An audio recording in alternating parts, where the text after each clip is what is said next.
आज सुने कामदा एकादशी व्रत कथा। कामदा एकादशी के दिन भगवान विष्णु और माता लक्ष्मी की पूजा अर्चना की जाती है। साथ ही उनके निमित्त एकादशी व्रत रखा जाता है। कामदा एकादशी का व्रत करने से साधक को 100 यज्ञों के बराबर फल प्राप्त होता है। हर साल चैत्र माह के शुक्ल पक्ष की एकादशी तिथि को कामदा एकादशी मनाई जाती है। इस साल 19 अप्रैल को कामदा एकादशी पड़ रही है। कामदा एकादशी पूजा विधि। कामदा एकादशी के दिन सुबह उठकर नहाने के बाद साफ कपड़े पहने जाते हैं। इसके बाद भगवान विष्णु को याद करते हुए व्रत का संकल्प लें। पूजा करने के लिए लकड़ी की चौकी पर लाल कपड़ा बिछाकर भगवान विष्णु की प्रतिमा स्थापित करें। इसके बाद प्रतिमा के सामने एक लोटे में जल, अक्षत, तिल और रौली डालकर रखें। भगवान विष्णु को भोग में फल, दूध, फूल, पंचामृत और तिल आदि अर्पित करें। इसके बाद घी का दीपक जलाएं और मन में श्री हरि और माँ लक्ष्मी का स्मरण करें। फिर विष्णु भगवान की आरती करते हुए मंत्रों का जाप करें और आखिर में व्रत कथा पढ़ने के बाद पूजा संपन्न होती है। व्रत कथा। धर्मराज युधिष्ठिर कहने लगे कि हे भगवान, मैं आपको कोटि कोटि नमस्कार करता हूँ। अब आप कृपा करके चैत्र शुक्ल एकादशी का महात्म्य कहिए। श्री कृष्ण कहने लगे कि हे धर्मराज, यही प्रश्न एक समय राजा दिलीप ने गुरु वशिष्ठ जी से किया था और जो समाधान उन्होंने किया वो सब मैं तुमसे कहता हूँ। प्राचीन काल में भोगीपुर नामक एक नगर था। वहाँ पर अनेक ऐश्वर्यों से युक्त पुंडरीक नाम का एक राजा राज्य करता था। भोगीपुर नगर में अनेक अप्सरा, किन्नर तथा गंधर्व वास करते थे। उनमें से एक जगह ललिता और ललित नाम के दो स्त्री पुरुष अत्यंत वैभवशाली घर में निवास करते थे। उन दोनों में अत्यंत स्नेह था, यहाँ तक कि अलग अलग हो जाने पर दोनों व्याकुल हो जाते थे। एक समय पुंडरीक की सभा में अन्य गंधर्वों सहित ललित भी गान कर रहा था।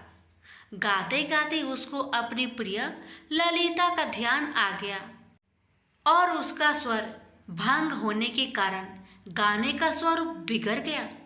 ललित के मन के भाव जानकर कारकोट नामक नाग ने पद भंग होने के कारण राजा से कह दिया।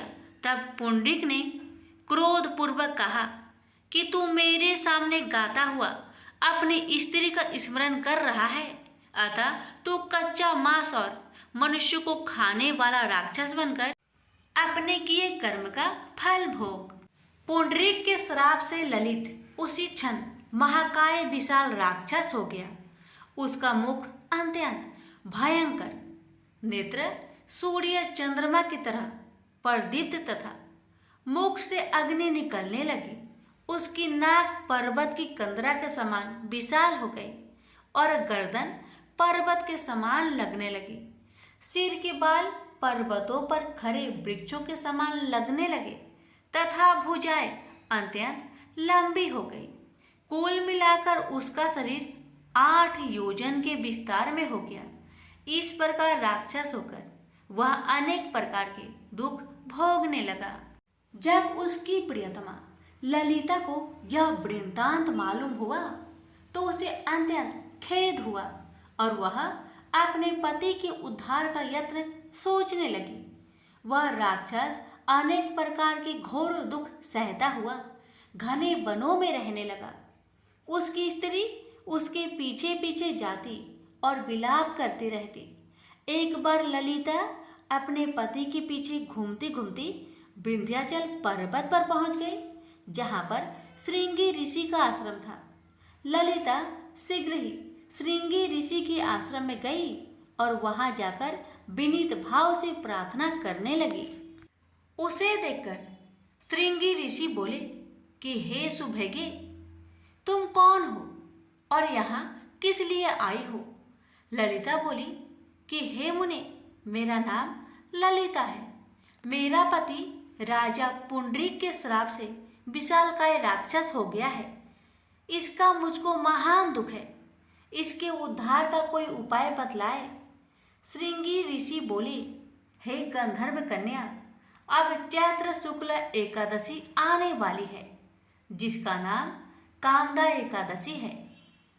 इसका व्रत करने से मनुष्य के सब कार्य सिद्ध होते हैं। यदि तू कामदा एकादशी का व्रत कर उसके पुण्य का फल अपने पति को दे दे तो वह शीघ्र ही राक्षस योनि से मुक्त हो जाएगा और राजा का श्राप भी अश्वमेव शांत हो जाएगा।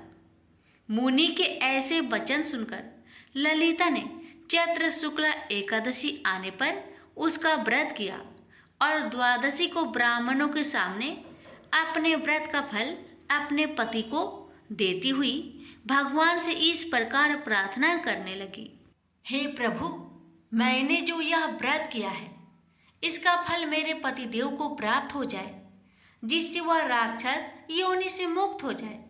एकादशी का फल देते ही उसका पति राक्षस योनि से मुक्त होकर अपने पुराने स्वरूप को प्राप्त हुआ। फिर अनेक सुंदर वस्त्राभूषणों से युक्त होकर ललिता के साथ विहार करने लगा। उसके पश्चात वे दोनों विमान में बैठकर स्वर्ग लोक को चले गए। वशिष्ठ मुनि कहने लगे कि हे राजन, इस व्रत को विधि पूर्वक करने से समस्त पाप नाश हो जाते हैं तथा राक्षस आदि की योनि भी छूट जाती है। संसार में इसके बराबर कोई और दूसरा व्रत नहीं है। इसकी कथा पढ़ने या सुनने से वाजपेयी यज्ञ का फल प्राप्त होता है। अब आइए जानते हैं कामदा एकादशी व्रत की तिथि। चैत्र मास के शुक्ला पक्ष की एकादशी तिथि 18 अप्रैल की शाम 5:31 पर शुरू होगी और अगले दिन 19 अप्रैल को शाम के 8:04 पर समाप्त होगी। ऐसे में उदया तिथि के चलते 19 अप्रैल को कामदा एकादशी मनाई जाएगी। कामदा एकादशी पारण का समय व्रती 20 अप्रैल को सुबह 5:50 से लेकर 8:26 के बीच व्रत खोल सकते हैं। इस समय में स्नान ध्यान कर भगवान विष्णु की पूजा करें और इसके बाद ब्राह्मणों को दान देकर व्रत का पारण करें। प्रेम से बोलिए लक्ष्मी नारायण की जय।